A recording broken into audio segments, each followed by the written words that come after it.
Who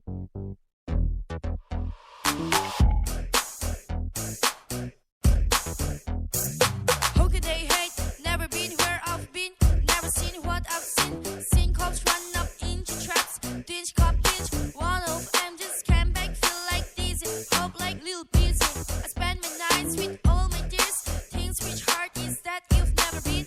Don't try to stop me, F all the haters, F what they're saying. No matter what, I'ma run up my paycheck.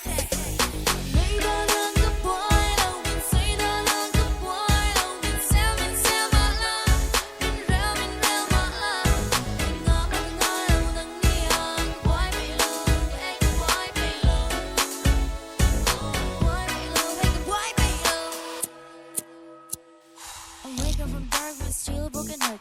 Even if I try, I find it so hard.